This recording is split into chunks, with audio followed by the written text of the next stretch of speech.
Assalamu alaikum. Welcome to our channel. Hope so you guys are doing well. Rush Limbaugh, the right-wing radio megastar whose slashing, divisive style of mockery and grievance reshaped American conservatism, denigrating Democrats, environmentalists, feminazis, and other liberals while presaging the rise of Donald J. Trump, died on Wednesday at his home in Palm Beach, Florida. He was 70. His wife, Catherine, announced the death at the start of Mr. Limbaugh's radio show, a decades-long destination for his flock of more than 15 million listeners. I know that I am most certainly not the Limbaugh that you tuned in to listen today, she said, before adding that he had died that morning from complications of lung cancer. Mr. Limbaugh revealed a diagnosis of advanced lung cancer last February. A day later, Mr. Trump awarded him the Presidential Medal of Freedom, the nation's highest civilian honor, during the State of Union address. Since his emergence in the 1980s as one of the first broadcasters to take charge of a national political call-in show, Mr. Limbaugh transformed the once sleepy sphere of talk radio into a relentless right-wing attack machine. His voice, a regular feature of daily life, from homes to workplaces and the commute in between for millions of devoted listeners. He became a singular figure in the American media, fomenting mistrust, grievances, and even hatred on the right for Americans who did not share their views, and he pushed baseless claims and toxic rumors long before Twitter and Reddit became havens for such disinformation.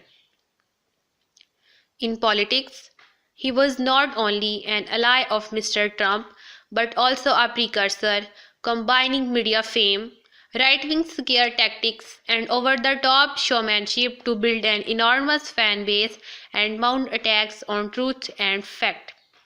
His conspiracy theories ranged from bald-faced lies about Barack Obama's birthplace. The president has yet to have to prove that he is a citizen. He said falsely in 2009 to claims that Mr. Obama's 2009 healthcare bill would impart death panels and euthanize elderly Americans. In the wake of last year's election, he amplified Mr. Trump's groundless claims of voter fraud.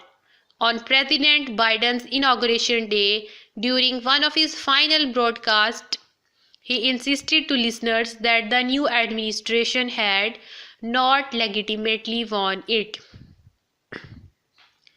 In 1995, in the days after Oklahoma City bombing, President Bill Clinton denounced the promoters of paranoia on talk radio, remarks that were widely seen as aimed at Mr. Limbaugh.